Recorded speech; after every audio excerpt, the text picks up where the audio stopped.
Hi dear friends, welcome back to my channel. അപ്പോൾ ഇന്നത്തേത് എൻ്റെ ലഞ്ച് മെനു ആണ്. അപ്പോൾ ഞാനിന്ന് ഉണ്ടാക്കിയിട്ടുള്ളത് സാമ്പാർ, നമ്മുടെ കക്കിരിക്കേൻ്റെ പച്ചടി, പിന്നെ അതുപോലെ തന്നെ പാലക് മുട്ട ഓംലെറ്റ്. അപ്പോൾ ഇതാണ് എൻ്റെ ലഞ്ച് മെനു. അപ്പോൾ നമുക്ക് ഈ ഹെൽത്തി ആയിട്ടുള്ള ലഞ്ച് മെനു എങ്ങനെയാണ് ഉണ്ടാക്കുന്നതെന്ന് നോക്കാം. അപ്പോൾ അതിന് വേണ്ടിയിട്ട് നമ്മുടെ സാലഡ് വെള്ളരി അഥവാ ക്യൂക്കമ്പർ അഥവാ കക്കിരിക്ക എന്ന് പറയും എൻ്റെ നാട്ടിൽ. അത് ഞാൻ കട്ട് ചെയ്ത് വെച്ചു. പിന്നെ ഇതാ സാമ്പാറിന് വേണ്ടിയിട്ട് ഞാൻ പരിപ്പ് കുതിർത്തിട്ടുണ്ട്. അപ്പോൾ ഇത് ഞാൻ ഫ്ലിപ്കാർട്ടിൽ നിന്ന് വാങ്ങിയ ഒരു വളരെ യൂസ്ഫുൾ ആയിട്ടുള്ള റൈസൊക്കെ ഇടാനുള്ള പാത്രമാണ് കേട്ടോ, റൈസ് ഡിസ്പെൻസർ. അതിങ്ങനെ പ്രസ് ചെയ്താൽ ഓപ്പൺ ചെയ്യുകയും ചെയ്യാം. പിന്നെ അതുപോലെ തന്നെ കൂടെ മെഷർമെൻറ്റിന് ഒരു കപ്പ് ഉണ്ട്. ശരിക്കും വളരെ യൂസ്ഫുൾ. അപ്പോൾ ഞാൻ ഇതിൻ്റെ ലിങ്ക് ഡിസ്ക്രിപ്ഷൻ ബോക്സിൽ കൊടുത്തിട്ടുണ്ട്. അപ്പോൾ ഇത് 10 kgൻ്റെതും ഉണ്ട് കേട്ടോ. അതായത് കുറേ റൈസൊക്കെ സ്റ്റോക്ക് ചെയ്യുന്നവർക്ക് 10 kgൻ്റെത് വാങ്ങിക്കാം. ഞാനിപ്പോൾ എനിക്ക് 5 kgൻ്റെതാണ് വാങ്ങിച്ചത്. വളരെ യൂസ്ഫുൾ ആണ്. ഇനിയിപ്പോൾ ഒന്നും കൂടെ എനിക്ക് വാങ്ങണം, നമ്മുടെ ദോശേൻ്റെ അരി പച്ചരിയൊക്കെ ഇട്ട് വെക്കാൻ വേണ്ടിയിട്ട്. കാരണം അത്രയും എനിക്ക് ഇഷ്ടപ്പെട്ടു കേട്ടോ. അപ്പം നിങ്ങൾക്കും ഇഷ്ടപ്പെട്ട ഞാൻ ലിങ്ക് കമൻറ്റ് ബോക്സിലും കൊടുത്തിട്ടുണ്ട്, ഡിസ്ക്രിപ്ഷനിലും കൊടുത്തിട്ടുണ്ട്. നിങ്ങൾക്ക് ചെക്ക് ചെയ്യാം. അപ്പം ഞാനിതാ നമ്മുടെ റൈസ്, ഇത് പാലക്കാടൻ മട്ട അരിയാണ്. അപ്പം അത് സോക്ക് ചെയ്യാനായിട്ട് വെച്ചിട്ടുണ്ട്. ഇനി നമ്മുടെ തേങ്ങ. അപ്പം തേങ്ങ എന്ന് പറയുന്നത് ഒരു 6-7 ടേബിൾ സ്പൂൺ തേങ്ങ ഞാൻ എടുത്തിട്ടുണ്ട് ഇവിടെ. എന്നിട്ട് ഞാൻ പച്ചമുളക് പൊട്ടിച്ചിടുകയാണ് കേട്ടോ. കട്ടൊന്നും ചെയ്യുന്നില്ല, കാരണം അതെന്തായാലും മിക്സിയിൽ കിടന്നിട്ട് അരഞ്ഞോളും. അപ്പോൾ അത് ഞാൻ പച്ചമുളക് ഇട്ടിട്ടുണ്ട്. പിന്നെ അതിൻ്റെ കൂടെ തന്നെ 1 ടീസ്പൂൺ കടുക് ഞാൻ ഇടുകയാണ്. അപ്പോൾ ഇതൊക്കെ ഇട്ടിട്ട് നമുക്ക് നന്നായിട്ടൊന്ന് അരയ്ക്കാം വെള്ളത്തിൽ. അപ്പോൾ ഞാനിതാ ഇവിടെ വെളിച്ചെണ്ണ ഒഴിക്കുന്നുണ്ട്. അപ്പോൾ ഈ ബോട്ടിലില്ലേ, ഇത് ഞാൻ മീഷോന്ന് വാങ്ങിയത്, കുറേ കാലമായിട്ടോ. അതും ഞാൻ ലിങ്ക് ഡിസ്ക്രിപ്ഷൻ ബോക്സിൽ കൊടുത്തേക്കാം, വേണമെന്നുള്ളവർ ചെക്ക് ചെയ്യാം കേട്ടോ. അപ്പോൾ ഞാൻ വെളിച്ചെണ്ണ ഇവിടെ ഒഴിച്ചിട്ടുണ്ട്. പിന്നെ ഞാൻ ടേസ്റ്റ് കൂട്ടാൻ വേണ്ടിയിട്ട് ഇടുന്നത് ഉലുവയാണ് കേട്ടോ. കാരണം എനിക്ക് ഉലുവേൻ്റെ ടേസ്റ്റും ഒരുപാട് ഇഷ്ടമാണ്. അപ്പം അതുകൊണ്ട് ഞാൻ ഉലുവയാണ് ഇടുന്നത്. പിന്നെ ഞാൻ കരിവേപ്പിലയും ഇട്ടിട്ട് നന്നായിട്ട് മിക്സ് ചെയ്ത് കഴിഞ്ഞതിന് ശേഷം നമ്മുടെ അരച്ച് വെച്ച തേങ്ങ ഒന്നിട്ട് ജസ്റ്റ് ഒരു തിള വരുന്നത് വരെ ചൂടാക്കി.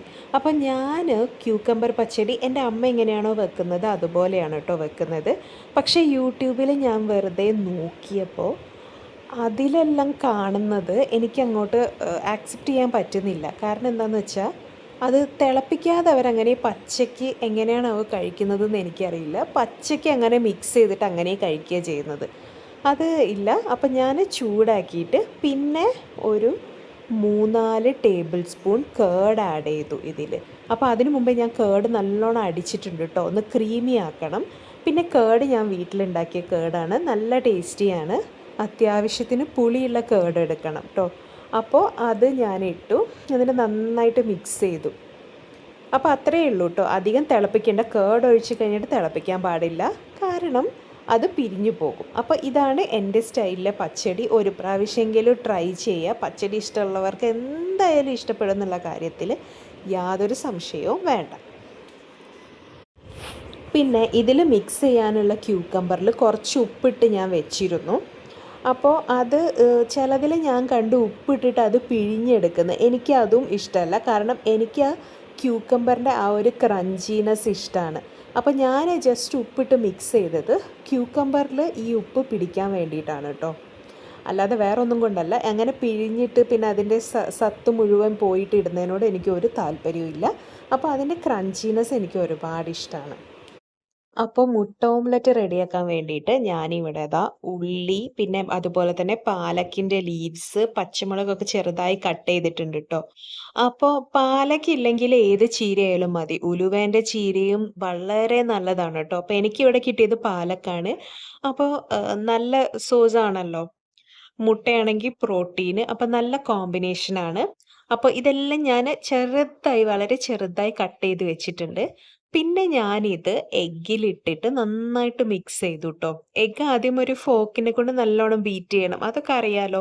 അപ്പോൾ അതൊക്കെ കഴിഞ്ഞിട്ട് ഞാൻ ഇതിട്ടു, പാലക്ക്, പിന്നെ പച്ചമുളക്, ഉള്ളി. പിന്നെ ചേർത്തത് ഞാൻ 2 ടേബിൾ സ്പൂൺ പാല് ചേർത്തിട്ടുണ്ട് കേട്ടോ.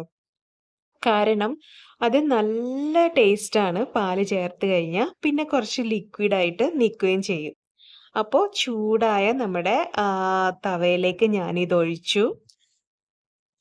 അപ്പോൾ ഇതാ നല്ല അടിപൊളി ഓംലെറ്റ് ആയിട്ട് വരുന്നുണ്ട്. വളരെ ഹെൽത്തി ആയിട്ടുള്ളതാണ് കേട്ടോ ഇത്. അപ്പോൾ സാധാരണ നമ്മൾ ഉള്ളി, തക്കാളി ചെയ്യുന്നത് അല്ലാതെ ഇങ്ങനെയും ട്രൈ ചെയ്ത് നോക്കുക നിങ്ങള്. അപ്പോൾ ഇതാ ചൂടായിട്ടുണ്ട്. ബാക്ക് സൈഡ് എല്ലാം വെന്തു. അപ്പോൾ ഞാൻ തിരിച്ചിടാൻ പോവാ. അപ്പോൾ നല്ല രീതിയിൽ കിട്ടി. ചിലപ്പോഴൊക്കെ എൻ്റെ അടുത്ത് പൊട്ടിപ്പോവാറുണ്ട് കേട്ടോ. പക്ഷേ ഇന്ന് എനിക്ക് നന്നായിട്ട് തന്നെ കിട്ടി. അപ്പോൾ ഇതോടെ നമ്മുടെ പാലക് ഓംലെറ്റിന്റെ കാര്യവും തീർന്നു. അങ്ങനെ നമ്മുടെ ഫുഡ് ഇതാ കംപ്ലീറ്റ്ലി റെഡി ആയിട്ടുണ്ട്.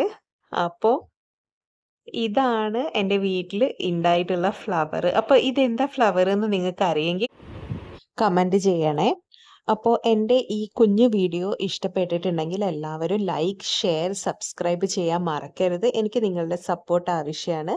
അപ്പോൾ have a nice day. By.